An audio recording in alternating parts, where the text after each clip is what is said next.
네, 반갑습니다. 사실 저는 일만성도 파송 운동을 하고 난 다음에 이렇게 나온 성도님들과 함께 예배 드리는 것만 해도 참 영광스럽다 생각됩니다. 특별히 또 우리 최정건 목사님, 제가 처음 목사님을 만났을 때 야, 목사답다라는 느낌이 들었습니다. 그 목사님과 함께 교제하면서도 귀한 목사님도 섬기는 교회에서 함께 말씀을 나누게 되어서 참 감사하게 생각합니다. 우리 하나님 음성 듣기 전에 우리 기도 잠시 하고 하나님 음성 듣겠습니다. 존귀하신 아버지 하나님, 주님이 사랑하시는 우리 분당 다함교회 성도님들이 주 앞에 모였습니다. 주님 말씀하여 주시옵소서. 저희가 듣겠습니다. 우리의 마음의 무릎을 주님 앞에 꿇고 주께서 말씀하실 때 그 말씀의 내용뿐만 아니라 그 말씀 따라 살아갈 수 있는 힘도 저희에게 허락하여 주시옵소서. 그렇게 하실 주님을 신뢰하며 우리 구주 예수 그리스도를 받들어 기도드리옵나이다. 아멘. 네, 오늘 설교는 한 사람의 이야기로부터 좀 시작을 할까 합니다. 여러분들 잘 아실 수 있는 분인데요, C.S. 루이스라는 사람에 대해서 이야기를 좀 해보려고 합니다. 그는 1차 세계대전쯤에 이렇게 태어났는데요, 그의 아버지는 굉장한 독서광이었습니다. 그래서 집이 도서관이었어요. 어릴 적부터 책을 참 많이 읽었습니다. 그래서 그의 소원이 옥스퍼드 대학을 가는 거였는데 군대를 갔다 와서 옥스퍼드 대학에 들어가게 되었습니다. 굉장히 공부를 잘했던 것 같아요. 그 대학의 교수가 되도록 권유를 받게 됩니다. 그래서 인기 있는 교수가 되었습니다. 그런데요, 그가 그때까지만 해도 크리스찬이 아니었습니다. 하나님의 은혜로 주위에 있는 톨킨이라는 친구의 권유와 여러 가지 하나님의 주신 경험 때문에 크리스찬이 되었습니다. 근데 그는 단순히 글에만 능할 뿐만 아니라 말도 참 잘했던 것 같아요. 그래서 TV 라디오 쇼에 나와서 무신론자들과 그리고 불가지론자들과 토론을 하면서 하나님이 살아계시다는 사실을 증명했던 기독교 변증가로서도 굉장히 유명했습니다. 즉, 그는 공적으로 기독교 사상 그리고 기독교 변증가로서 굉장히 인정받고 촉망받는 그런 사람이었습니다. 그런데요, 그의 개인적인 삶은 그렇게 밝지가 않았습니다. 자기 형님이 알코올 중독자였는데 함께 전쟁을 갔던 친구의 엄마, 그러니까 친구가 죽고 엄마를 자기 집에 데리고 함께 살게 됩니다. 그래서 가족이 3명이 살게 되면서 여러 가지 좋지 못한 모습들을 보고 여러 가지 병폐가 있는 삶의 경험들도 좀 하게 되었습니다. 그때 루이스의 책을 읽었던 조이라는 미국에 있는 한 여성이 그와 편지를 주고받다가 정말 영국에 오게 된 거예요. 그래서 함께 교제를 좀 하게 되었는데 어느 날 그 조이라는 여인이 나 미국으로 돌아가야 되겠다, 집으로 돌아가야 되겠다라고 이야기를 하는 겁니다. 왜 그러냐 물어보니까 비자가 다 되었다는 거예요. 루이스가 그렇게 하면 안 되는데 그 여인을 데리고 그러면 결혼하면 안 돌아가도 되지 않느냐라고 생각을 해가지고 시청에 가가지고 그냥 서류로 자기 남편이라고 써가지고 서류를 낸 거예요. 그래서 그 조이가 남게 되었습니다. 근데 안타깝게도 조이가 하루는 엉덩이가 좀 아파서 병원을 갔는데 보니까 악성종양, 그때 당시로는 굉장히 어그레시브한 악성종양이 걸려서 죽게 되었다는 겁니다. 근데 이상하게도 그 여인을 치료하면서 루이스가 그 여인을 사랑하게 됩니다. 그리고 결혼을 했잖아요, 서류상. 그런데 이 여인을 사랑해서 하나님 앞에서 결혼하지 않았다 생각해서 교회에 가서 실제 결혼하게 됩니다. 하나님의 역사가 참 묘하죠. 아름다운 로맨스가 진행이 되면서 함께 기도하면서 이 여인의 병이 점차 호전이 되는 겁니다. 서로의 믿음도 성장하게 되고 아름다운 신앙에 그리고 아름다운 교제에 정말 열매들을 보게 될까 생각했는데 갑자기 병세가 안 좋아지면서 그 조이라는 여인이 죽게 됩니다. 하나님을 정말 사랑했고 하나님을 변증했던 C.S. 루이스가 그때 자기의 책이라고 이름에 적지도 않고 쓴 책이 하나가 있어요. 80페이지밖에 되지 않은 책인데 그 책의 제목이 뭐냐면 헤아려 본 슬픔이라는 책입니다. 그는 그 책을 통해서 하나님 앞에서 자기 속에 있는 이야기, 아주 적나라하고 솔직한 이야기를 하나님 앞에 내어놓게 되는데요, 제가 그가 썼던 책들의 내용 중에 몇 가지 두 군데를 제가 소개를 한번 해보겠습니다. 자신의 솔직하고 적나라한 마음을 이렇게 고백했습니다. 하나님이 우리를 치유하시는 줄 알았던 그 모든 시간이 있었습니다. 하나님은 우리를 놀라운 기적으로 이끌었지만 실제 그분이 했던 것은 우리를 어디론가 유인하는 것 같았습니다. 하나님은 우리를 치유하고 있다고 생각했을 때 그분은 사실 우리를 다음 고통으로 대비시키기 위한 것이었습니다. 자기의 솔직한 마음을 올려놓은 거죠. 하나님께 기도했을 때, 조이를 낫게 해달라고 기도를 했을 때, 그러나 그것이 응답되지 않았을 때 그가 느꼈던 바, 이렇게 쓰고 있습니다. 그런데 하나님은 어디 계시지요? 다른 모든 도움이 헛되고 절박해 하나님께 다가가며 무엇을 얻는가? 면전에서 쾅 하고 문을 닫히는 소리, 안에서 빗장을 지르고 또 지르는 소리, 그리고 침묵에서 돌아서 있는 소리. 아무리 기다려도 측문만 느끼게 될 뿐 창밖에는 불빛 한 점이 없었고 빈집에 누가 있는가 했더니만 없다라고 느꼈다는 거죠. 그때는 누가 있는 것처럼 보였으나 지금은 정말 빈집 같다. 지금 그분의 부재는 무엇을 의미하는가? 잘 한번 들어봐 보십시오. 왜 그분은 우리가 성공할 때는 사령관처럼 굴다가 환난 때 이토록 구할 때는 도움을 주시지 않는 인색한 분일까? 하나님을 변호했던 변증가가 이런 이야기를 했습니다. 왜 이런 이야기를 했을까요? 우리가 힘들고 절실해서 기도할 때 응답하시지 않는 하나님이 진짜 선하신 하나님일까라는 마음속에 의심이 생겼기 때문에 이런 이야기를 하게 된 것이죠. 너무 초반부터 진지한가요? 우리는 하나님을 언제나 신실하고 우리를 사랑하시는 분으로 고백하고 있습니다. 그런데 여러분, 우리가 삶을 살면서 폭풍우 가운데 광야길을 걸을 때 어떨 때는 C.S. 루이스가 했던 것처럼 그런 마음이 여러분 마음속에 든 적은 없으십니까? 어쩌면 지금도 이런 기도를 하고 있는지도 모르겠습니다. 하나님, 세상이 왜 이렇게 어렵게 마치 자기 욕심과 광기로 미쳐서 돌아가는 이 나라를, 이 한국, 이 세계를 하나님 그냥 지켜만 보고 계실 겁니까? 하나님, 미신과 이단이 판을 치고 있는 이때 그냥 보고 계실 겁니까? 우리 믿음의 자녀들이 고통당하고 있는데 우리 자녀들 어떻게 하라고요? 주님 좀 도와주십시오. 하나님, 생활이 어렵습니다. 신앙 때문에 더 어렵습니다. 주님 좀 도와주시면 안 될까요? 이런 기도 우리가 할 때가 참 많죠. 저는 루이스가 했던 이 기도의 내용, 이 고백과 우리가 하는 이 기도의 내용이 정당하다라고 생각합니다. 그리고 우리가 살면서 이 기도의 내용과 이 내용과 기도, 우리가 오늘 살펴보려고 기도라는 주제와 연결해 보면 우리의 마음속에 궁극적으로 이런 생각이 들 때가 참 많습니다. 결국은 하나님께서 하나님을 원하시는 대로 이끌어 갈 거면서 내가 왜 기도해야 됩니까? 이런 생각 해보셨습니까? 저만 한 것 같네요. 제가 좀 못돼서 그런지 하나님 앞에 이런 기도도 꽤 해봤습니다. 하나님 왜요? 어차피 하나님께서 하실 것 아닙니까? 근데 내가 왜 기도해야 됩니까? 이런 질문을 해보았습니다. 저는 우리가 이런 기도, 이런 내용 충분히 할 수 있다라고 생각합니다. 왜 그러냐면 오늘 우리가 기도에 대해서 좀 살펴볼 건데요. 제자들이 예수님께 우리에게도 기도 좀 가르쳐 주십시오라고 제자들이 예수님께 물었어요. 그런데 예수님께서 기도해야 될 내용뿐만 아니라 그 기도를 가르치면서 이상한 이야기, 우리가 잘 알고 있는 이야기지만 이야기를 덧붙여서 우리에게 질문도 막 하십니다. 왜 이런 질문을 하시냐면 마치 제자들의 마음속에 정말 하나님이 우리에게 응답하십니까? 라는 그들의 마음속에 속에 있는 내용들을 주님께서 아시듯이 마치 예상이라도 하듯이 우리에게 이런 이야기들을 통해서 우리에게 기도의 교훈을 주시기 때문입니다. 우리 1절 말씀을 한번 볼까요? 이 기도의 내용, 오늘 다루어야 될 기도의 본문의 배경을 좀 우리에게 설명하고 있는데요. 1절 말씀을 보시면 본문은 이렇게 시작합니다. 예수께서 한 곳에서 기도하시고 마치심에 제자 중 하나가 여짜오되 주여 요한이 자기 제자들에게도 기도를 가르치신 것 같이 우리에게도 가르쳐 주옵소서. 배경은 이렇습니다. 우리 주님께서는 정기적으로 특정한 장소에 특정한 시간에 기도를 하셨습니다. 성경을 보시면 새벽에도 기도하셨고 저녁에도 기도하셨고 여러분 잘 아실 것 같은데 주님께서 특정한 장소에 자주 가셨습니다. 그것이 감람원, 여러분 들어보셨습니까? 겟세마네 들어보셨죠?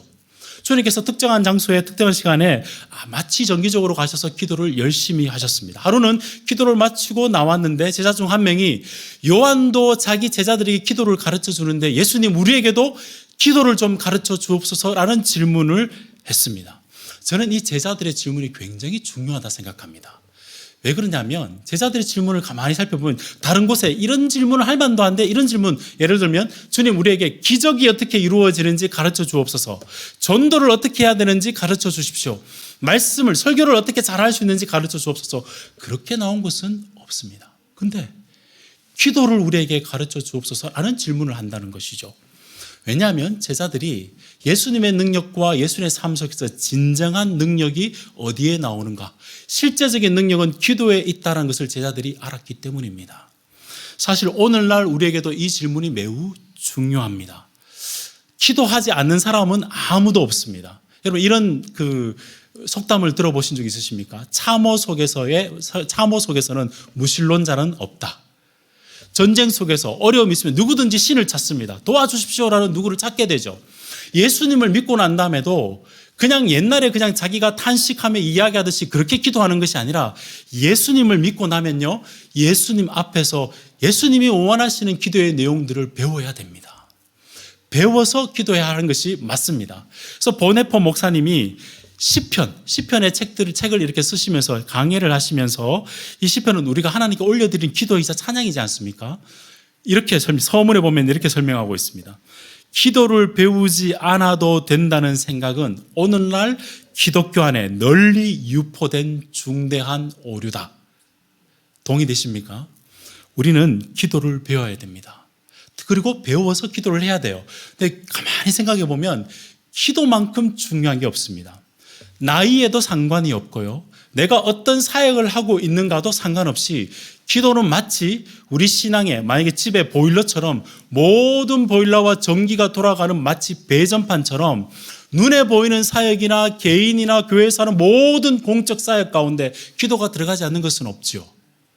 나이에 상관없이 우리가 어떤 일을 하든지 간에 기도는 모든 것에 영양분과 능력을, 원동력이 되는 그 통로가 바로 기도이기 때문에 우리는 이 기도를 배워야 된다는 사실이죠. 예수님께서 제자들의 이 부탁, 우리에게도 가르쳐 주옵소서, 그 부탁 앞에 주님께서 기도를 가르쳐 주시는데 1절에서부터 2절과 4절까지의 말씀은 우리가 잘 아는 주기도문입니다. 무엇을 기도할지에 대해서 가르쳐 주셨고, 5절부터 10절까지의 말씀은 어떻게 기도해야 될지에 대해서 이야기를 가지고 우리에게 말씀해 주십니다. 그리고 11절에서부터 13절까지의 말씀은 무엇을, 왜 우리가 기도해야 될지, 그 결과가 무엇인지, 기도의 목적이 무엇인지를 우리에게 가르쳐 주시는 말씀입니다. 여러분, 옆에 있는 분과 대화를 할 때도 커뮤니케이션의 모든 기본적인 세 가지 요소가 내가 무슨 말을 하고 어떻게 이야기하며 무슨 목적으로 이야기하는지가 모든 이야기에 다 들어가죠. 기도에서도 기도의 ABC가 있는데 우리 주님께서 기도의 내용, 어떻게 기도하며 무엇을 위해서 기도해야 될지를 오늘 본문 속에서 우리에게 가르쳐주고 계십니다. 바라기는 여러분이 이 시간을 통해서 잘 기도하고 계셨겠지만 기도의 내용들에 대해서 주님께서 가르쳐주신 기도의 내용을 더 깊이 알아서 그 내용을 잘 마음에 새기고 기도할 수 있는 여러분이 되었으면 좋겠습니다. 더 나아가서 그냥 이해만 하는 것이 아니라 주님께서 가르쳐 주신 대로 기도를 할 수 있는 기도의 체질이 되는 여러분이 되시기를 우리 주님의 이름으로 축복드립니다. 자, 2절 말씀에서 주님께서 기도의 내용을 가르치시기 전에 그냥 단도직입적으로 제가 첫 번째 명령을, 주님의 명령을 제가 여러분에게 말씀드리겠습니다. 여러분, 기도의 가장 기본기가 뭔 줄 아십니까? 기도는 특정한 장소, 특정한 시간에 할 수 있는 것, 그것이 기본적인 기도의 기본 품새입니다. 제가 왜 이런 말씀을 드리냐면 우리 주님께서는 기도를 가르쳐 주시기 전에 기도를 행하셨어요. 몸으로 우리에게 보여주셨습니다. 1절 말씀을 보시면 한적한 곳에 특정한 시간에 기도하셨습니다. 가끔 보시면 무시로 기도하신다는 분들 계시고 어디서나 기도할 수 있다는 분들이 계시는데 맞아요. 머리로는 맞습니다. 실제 몸으로는 특정한 장소에 특정한 시간에서 기도하지 않는 분이 나는 무시로 기도할 수 있다. 그건 사실 실천 불가능입니다. 동의하십니까? 예배 가운데 우리는 어디서나 언제서나 기도할 수 있다라고 이야기는 하지만 공적 예배 가운데 특정한 시간에 나와서 함께 예배 드리지 않는 분이 나는 언제나 주님을 예배할 수 있다는 것은 사실은 예배하지 않겠다라는 핑계일 수도 있다는 사실입니다. 너무 세게 이야기한 건가요? 우리는 우리 스스로를 가만히 생각해 보면 기도에 대해서 생각할 때 가장 먼저는 내 시간과 내 모든 장소가 주님의 것인데 특정한 시간에 특정한 장소에서 내가 기도하지 못하면서 내가 기도할 수 있다는 자만심, 그거부터 내어놓고 특정한 시간, 특정한 장소, 특별히 우리 다음교회에 나와서 기도하실 수 있는 여러분이 되시기를 주님의 이름으로 축복드립니다. 예, 소리가 적었습니다. 축복드립니다. 자, 주님께서 그 내용을 먼저 말씀하시고 난 다음에 기도의 내용을 우리에게 말씀을 주시는데요. 잘 아는 내용이니까 간략하게 이야기하며 지나가겠습니다. 주님께서 가르쳐 주신 기도의 내용은 크게 두 파트가 있습니다. 2절과 3절, 4절인데요. 2절 말씀 우리 함께 읽어보겠습니다. 2절 말씀 시작. 예수께서 이르시되 너희는 기도할 때 이렇게 하라. 아버지여 이름이 거룩히 여김을 받으시오며 나라가 임하옵시오며. 주님께서 첫 번째 우리에게 가르치셨던 가장 중요한 기도는 아버지여라고부터 시작합니다. 물론 마태복음에 보시면 하늘에 계신 우리 아버지여 이렇게 시작을 합니다. 기도의 대상이 아버지라는 사실을 여러분 꼭 기억하시는 여러분 되었으면 좋겠습니다. 근데 그 기도의 내용이 하나님 아버지, 하늘에 계셔서 초월해서 모든 것을 아시지만 아버지로서 우리의 삶을 세밀하게 보살펴 보시는 그 아버지인데, 그 기도를 할 때 아버지의 이름이 거룩히 여김을 받는 것이 우리의 기도의 첫 번째 내용이어야 된다는 겁니다. 달리 표현을 해보겠습니다.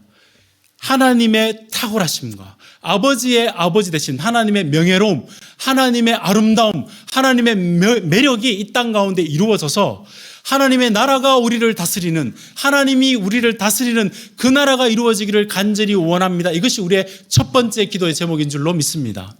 하나님, 내 삶과 내 마음과 우리 가정과 우리 교회와 이 지역을 하나님께서 온전히 다스려 주옵소서. 이것이 우리가 해야 될 첫 번째 기도 제목입니다. 이 기도의 제목이 여러분을 통해서 온전히 이루어지기를 바랍니다. 3절과 4절, 그러면 그 하나님 나라가 이루어지는 기도 다음에 우리가 하나님께 올려드리는 기도의 내용들 3절과 4절 한번 살펴보겠습니다. 시작. 우리에게 날마다 일용할 양식을 주시옵고 우리가 우리에게 죄 지은 모든 사람을 용서하오니 우리 죄로 사하여 주시옵고 우리를 시험에 들게 하지 마시옵소서 하라. 3절과 4절은 이제 구체적으로 우리의 삶 속에서 해야 되는 기도의 제목인데요. 첫 번째 보시면 아주 간략하게 설명하면 세 가지의 기도의 제목이 있습니다. 우리의 필요한 것을 주님께 알려드리고, 우리가 서로 용서해서 하나님께 우리의 사랑과 우리의 긍휼을 베풀고, 그리고 세 번째는 악에게 혹은 시험에 들지 말아서, 시험 들지 말 뿐만 아니라 그 악을 이겨서 하나님의 공의와 하나님의 의를 실천하는 자로 살아. 이 세 가지의 기도 제목입니다. 그대로 실행하시면 되는데, 저는 여러분에게 한 가지만 좀 강조를 해보고 싶은 게 있습니다. 보시면 우리에게 날마다 일용할 양식을 주시고 우리가 우리에게 죄 지은 자를 사하여 준 것 같이 우리를 시험에 들게 하지 맙시고, 이거는 개인적인 기도가 아닙니다. 다시 말씀드리면 하나님, 나의 가정에 이런 기도의 제목이 있습니다. 나에게 일용하는 양식과 필요한 것 채워주십시오. 근데 여러분, 우리 교회에 성도님들이 있습니다. 그분들에게도 일용할 양식을 주옵소서. 이게 우리의 기도죠. 하나님, 서로 용서해야 됩니다. 내가 용서를 하면 주님께서 용서하신다. 오해하지 마십시오. 주님께서 조건적으로 이해하신 게 아니라 하나님 우리를 용서하셨죠. 그러니까 하나님의 용서를 받은 우리가 주위에 있는 사람들에게 서로 용서하고 긍휼을 베풀어서 사랑의 모습을 실천하며 살아가겠습니다 라는 공동체의 기도입니다. 악에게 지지 말고 개인적으로 시험에 드는 것뿐만 아니라 사회가 정의와 공의를 이루어가는 그 기도를 내가 하며 그렇게 살아가겠습니다라고 고백하는 것이 우리의 기도의 내용입니다. 정리해 볼까요? 하나님 앞에 특정한 시간, 특정한 장소에 기도하면서 하나님께서 우리의 모든 것을 다스려 주옵소서. 근데 하나님, 나에게 필요와 우리의 필요가 있고, 내가 주로 주위에 있는 사람들을 사랑해야 되며 내가 정의와 하나님의 공의를 이루며 살아가겠습니다. 이것이 주님께서 우리에게 가르쳐 주신 기도의 대강입니다. 전체입니다. 바라기는 여러분들이 이 내용이 여러분 마음속에 새겨질 뿐만 아니라 여러분의 입술과 여러분의 손발을 통해서 이 기도가 진짜 실행되는 기도의 공동체가 되시기를 우리 주님의 이름으로 축복드립니다. 이렇게 내용을 가르쳐 주시고 난 다음에 우리 주님께서 느닷없이 이야기를 하나 하십니다. 왜 이야기를 했을까 제가 생각을 해보니까 이 내용대로 기도하는데 진짜 하나님이 이 기도를 들어주십니까? 라는 생각을 제자들이 마음속에 한 것 같아요. 예수님께서 그들의 마음을 읽고 아주 쉬운 이야기를 우리에게 하고 계시는데 그 이야기의 시작이 5절과 6절입니다. 우리 함께 읽어볼까요? 시작. 또 너희 중에 누가 벗이 있는데 밤중에 그에게 가서 말하기를 벗이여 떡 세 덩이를 내게 구워달라. 내 벗이 여행 중에 내게 왔으나 내가 먹을 것이 없노라 하면. 자, 배경이 이렇습니다. 한 사람이 있는데 친구가 밤에 자기 집을 찾아온 겁니다. 그런데 먹을 것이 없어가지고 밤중에 찾아갈 친구가 한 명 있는 거예요. 그 밤중에 가서 떡 3덩이를 구워달라고 이야기하고 있는 겁니다. 저는 여러분, 이 이야기가 여러분 실제 삶 속에 밤에 누가 여러분을 찾아왔다, 기분이 어떨까요? 여기 계신 분들은 다 좋아하시는 것 같은데, 오늘날 문화 속에서 이건 굉장히 이상한 이야기처럼 들리겠지만 그때 문화 속에서는 그렇지 않습니다. 가만히 생각해 보십시오. 전화도 없고 카톡도 없습니다. 여행을 하다가 친구를 방문하는데, 여러분 그때 당시 팔레스타인 지방은 햇볕이 너무너무 뜨거웠습니다. 그래서 여행을 한다면 주로 아침 일찍이나 해가 열기가 치고 난 다음에 여행을 한다면, 그때 당시 배경에서는 친구가 누구를 방문한다면 밤에 찾아오는 게 상례였습니다. 당연한 일이었어요.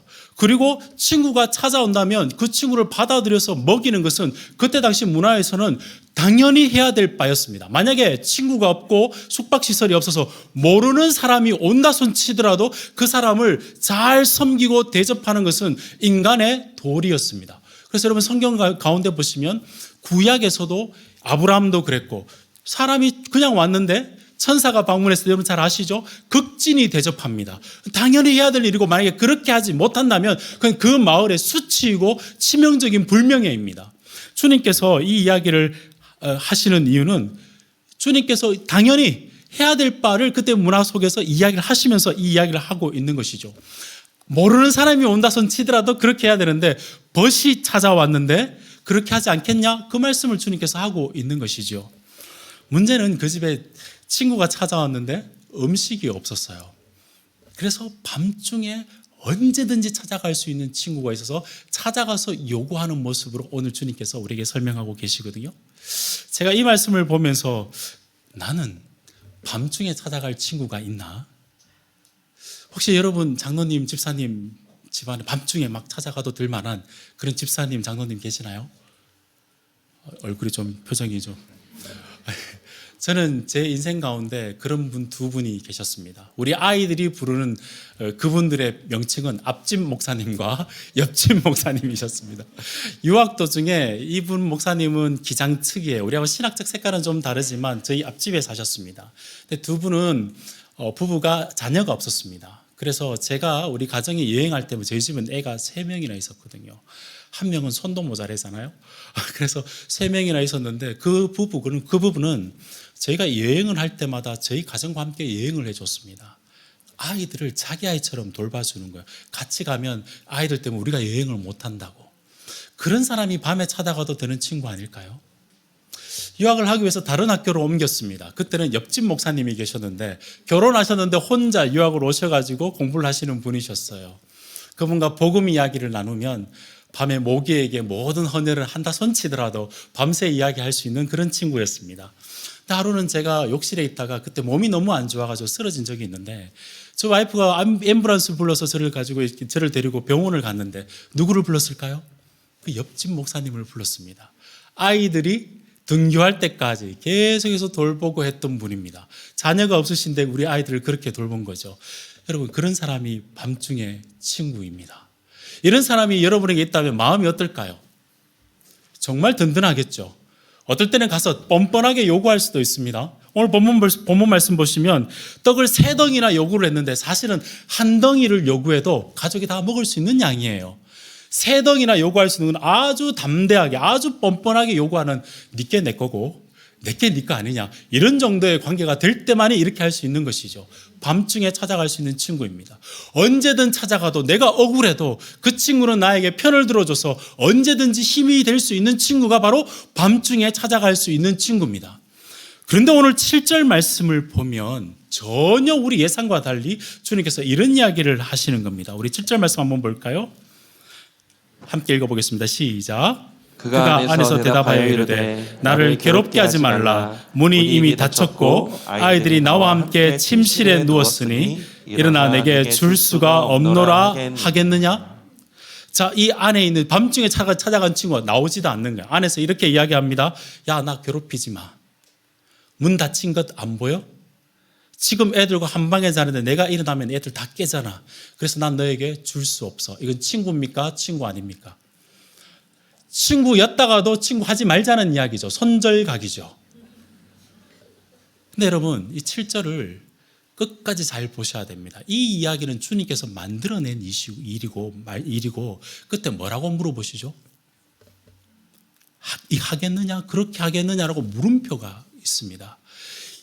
그때 당시 청중들이 이 이야기에 들었다면 막 웃었을 겁니다.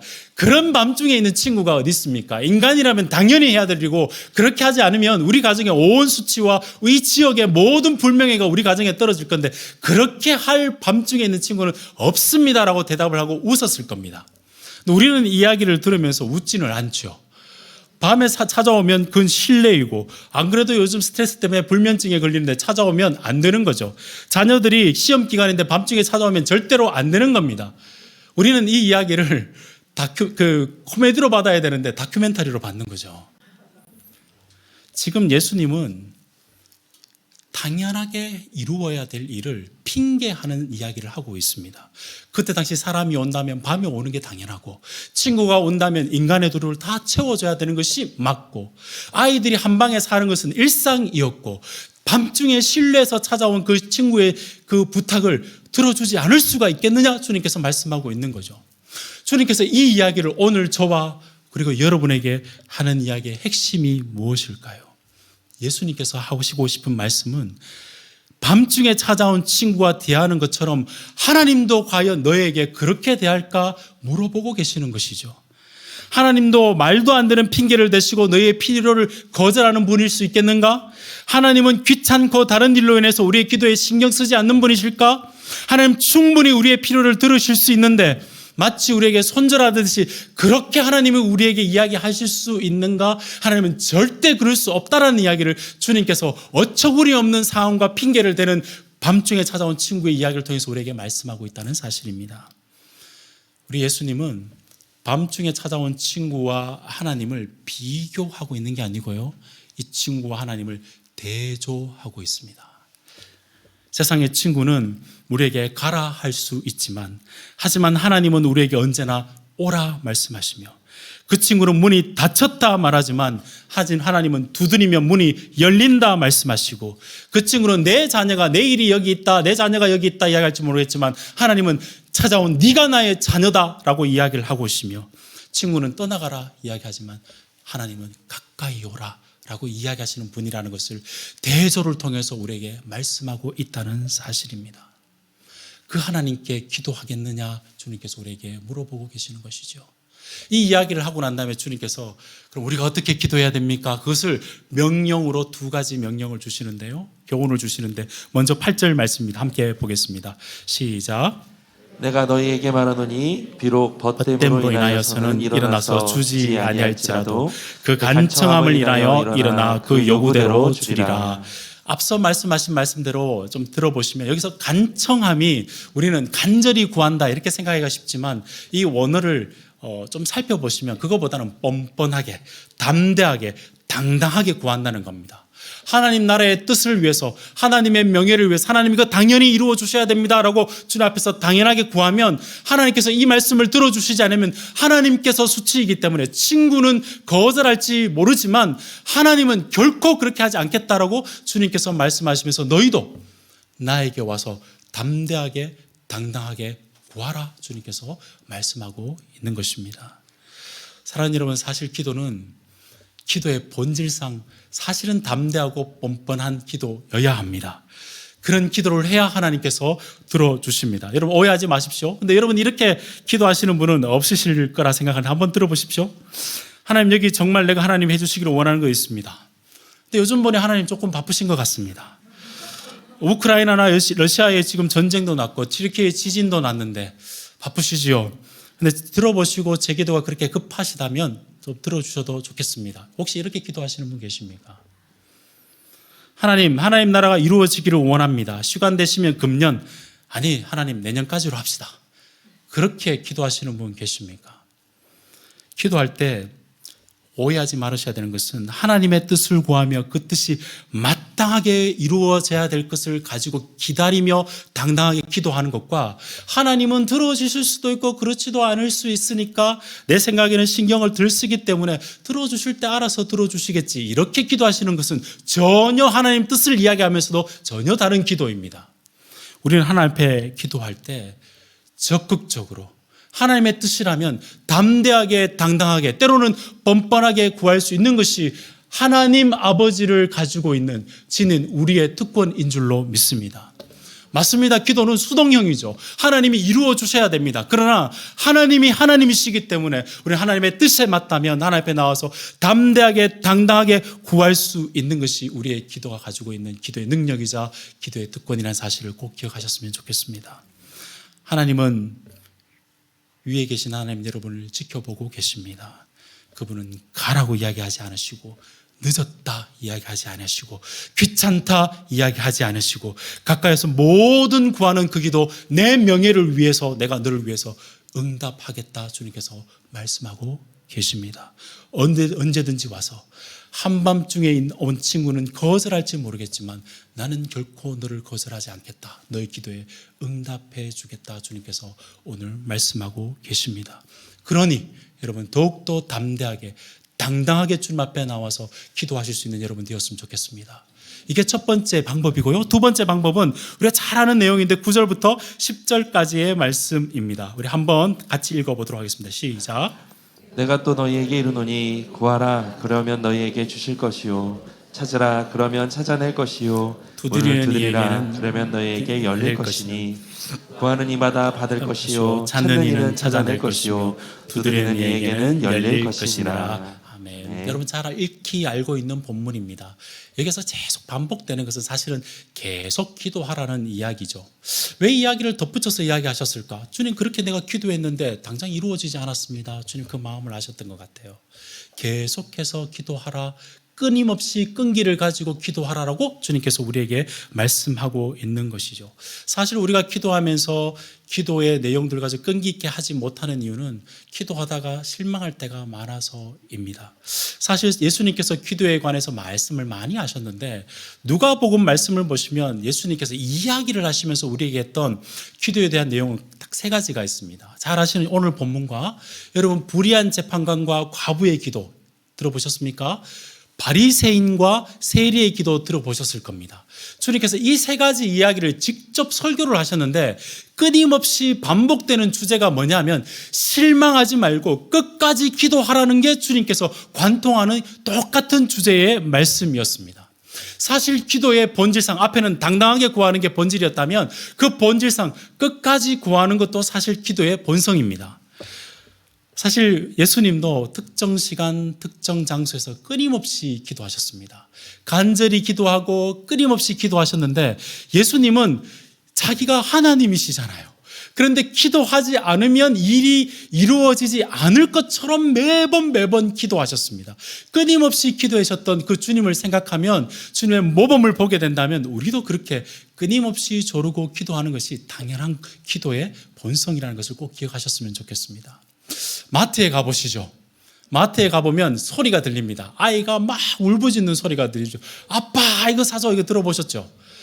제가 아이가 조금 어렸을 때는 좀 애를 좀 어떻게 좀 잘하지 뭐 이렇게 그랬는데 조금 시간이 지나니까 그 아이의 우는 소리가 요즘 좀 즐겁게 들립니다. 아이의 입장에서 생각해 보면 왜 저렇게 조를까 생각해 보면 아빠기 때문이잖아요. 아빠는 해줄 수 있다 생각하기 때문에 그렇게 조르는 거예요. 목이 쉬라고 조르는 거죠. 그래서 우리가 가끔 보시면 신앙생활 하면서 그렇게 조르는 모습은 좀 철이 없는 모습인 것처럼 기도를 하면서도 하나님 앞에 마치 자기가 철이 든 것처럼 기도하시는 분들이 계십니다. 정말 그렇게 철 들었을까요, 우리가? 주님은 우리에게 계속 기도하라 우리에게 말씀하고 있습니다.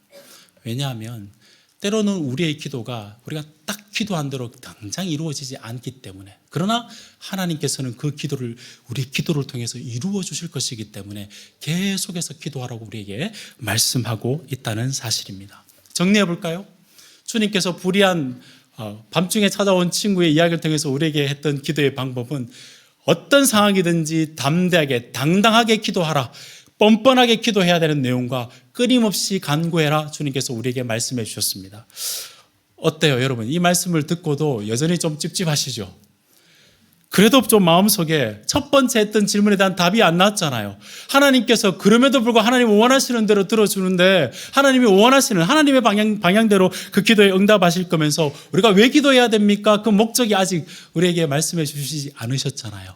그 내용이 바로 11절에서부터 13절까지의 말씀이거든요. 함께 읽어보도록 하겠습니다. 시작. 너희 중에 아버지 된 자로서 누가 아들이 생선을 달라 하는데 생선 대신에 뱀을 주며 알을 달라 하는데 정갈을 주겠느냐?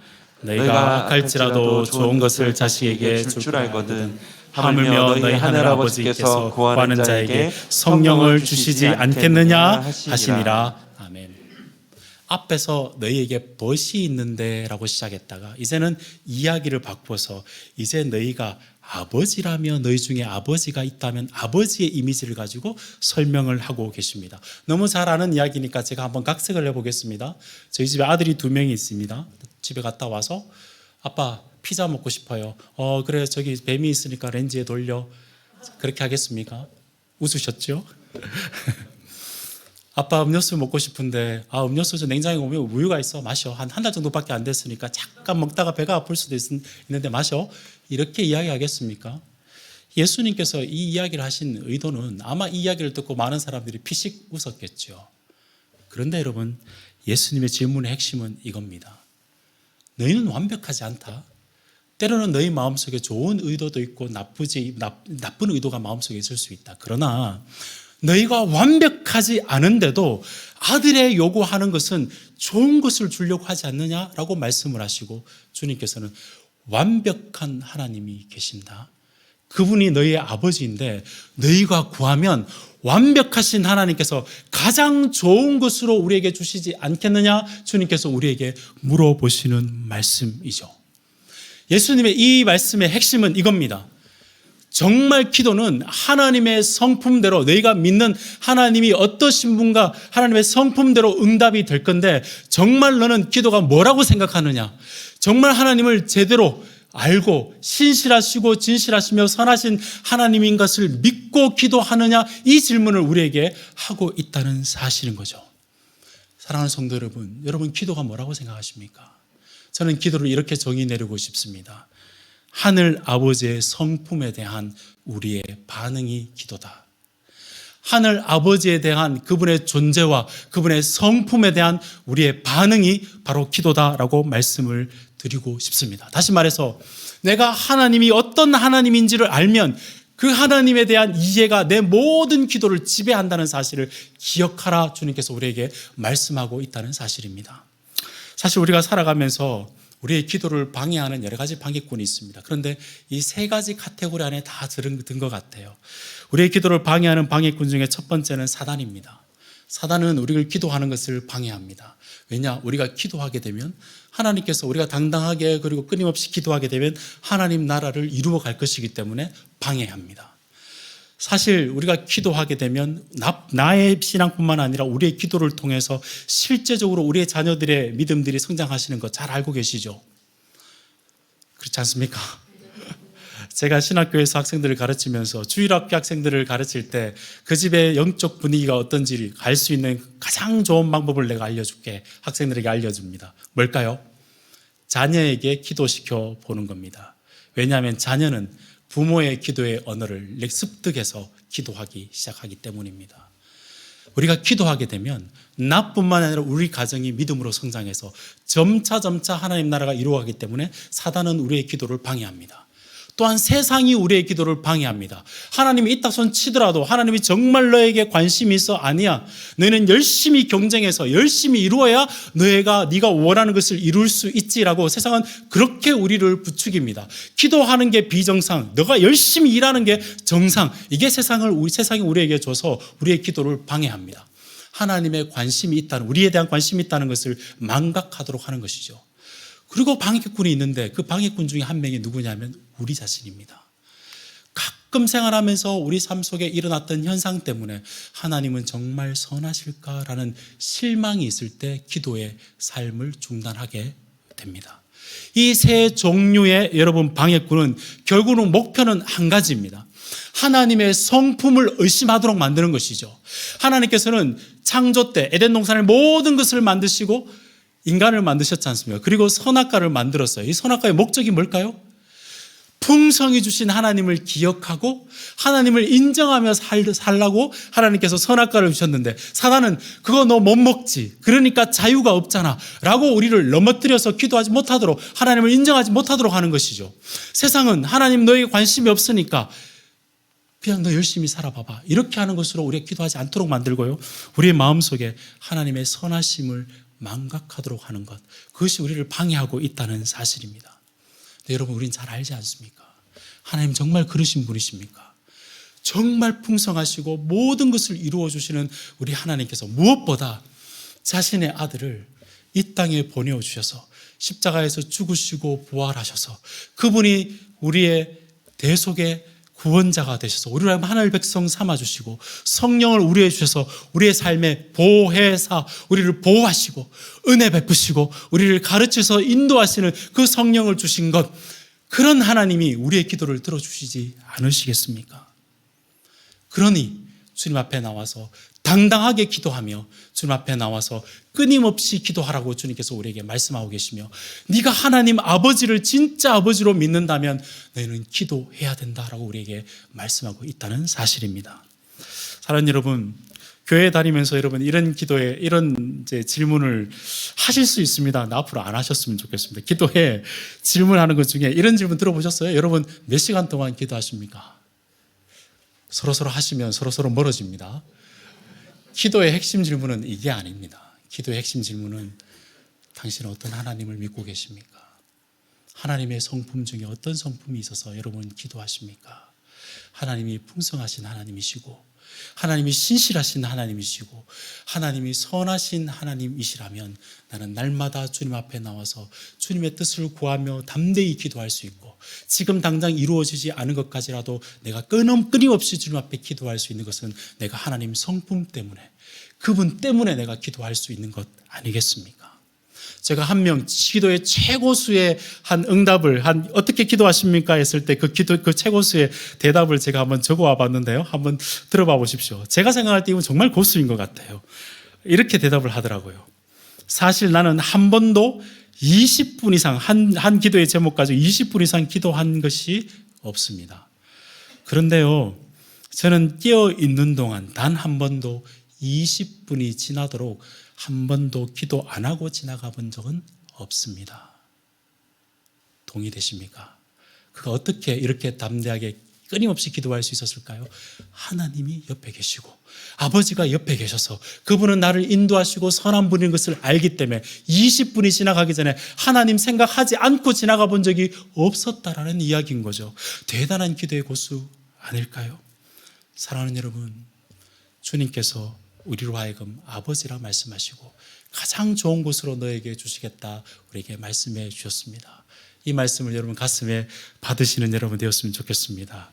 여러분 그래도 좀 찝찝하죠? 아직까지 완전히 안 풀린 것 같죠? 마음속에.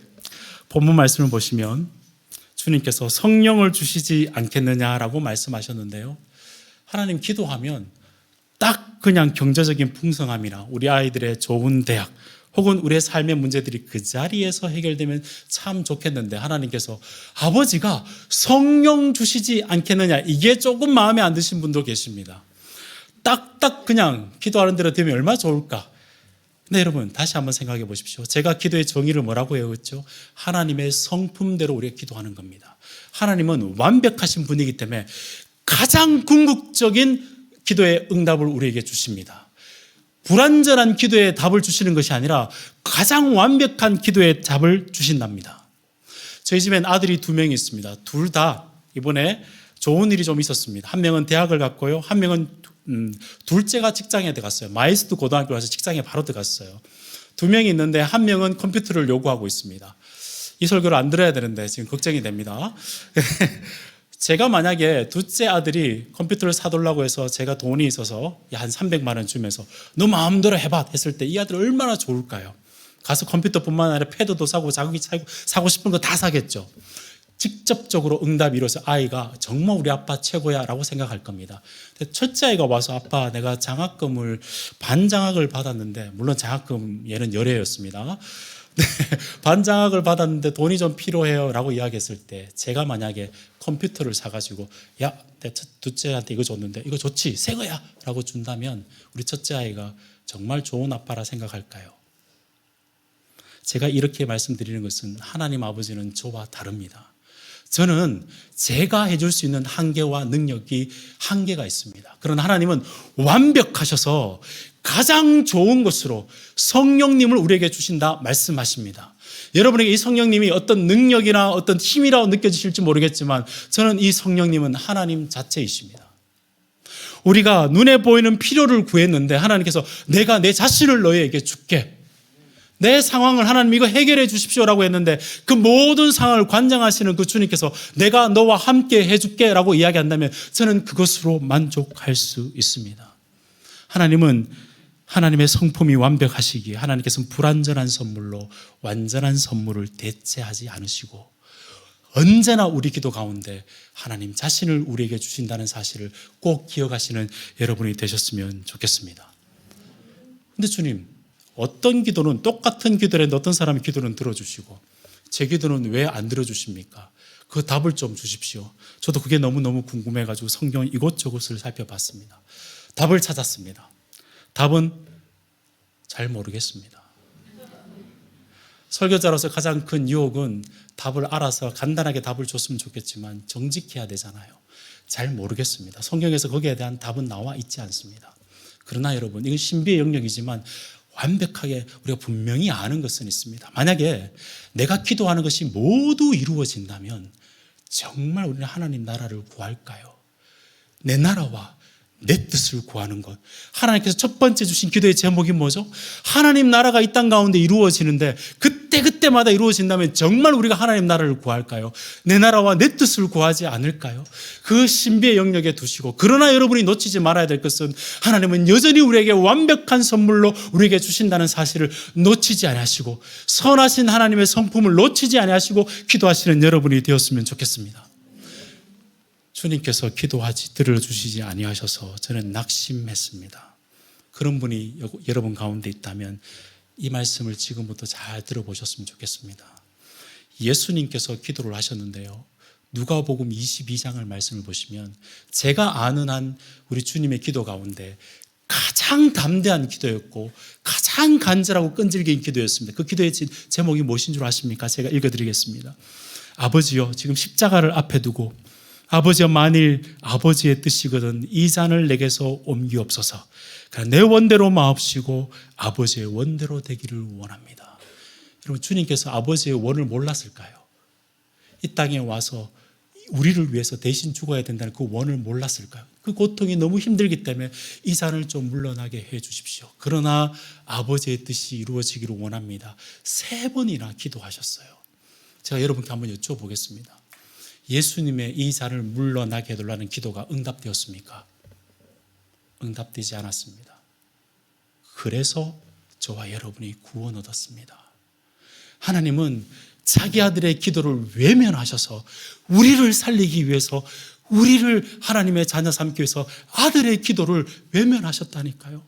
우리의 기도가 응답되지 않아도 하나님의 뜻은 이루어지고 내 기도가 거절된다 할지라도 그 거절된 기도를 통해서 하나님의 나라의 뜻과 하나님의 영광은 반드시 하나님께서 거두시기 때문에 우리는 담대히 하나님의 앞에 나와서 기도할 수 있고 끝까지 기도할 수 있는 이유가 하나님께서 우리 기도를 들으시기 때문입니다.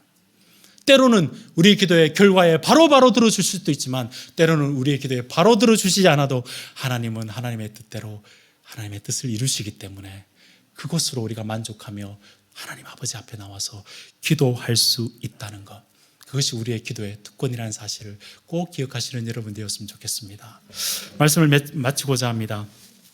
여러분, 우리 이 기도를 가르쳐 주셨던 우리 주님 지금은 뭐 하고 계실까요? 이것들 기도를 제대로 하나하나 이렇게 지켜보고 계실까요?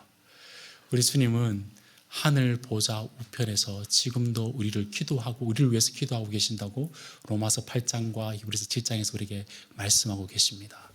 성령 하나님은 우리 가운데 계셔서 기도해 주시고 우리의 구할 바를 모르는 그 모든 것들도 주님께서 성령님께서 우리를 인도해 주셔서 기도해 주시고 성자 예수님, 자기의 심장을 내어놓고 우리를 영원한 친구로 삼으신 우리 주님께서 하늘 보좌 옆에서 성부 하나님께 기도하고 계시고, 그 성부 하나님은 자기 아들의 기도를 외면하셔서 우리를 하나님의 자녀 삼으신 그 주님께서 완벽하게 순종했던 자기 아들이 돕는 그 기도를, 우리의 기도를 들어주시지 않으시겠습니까?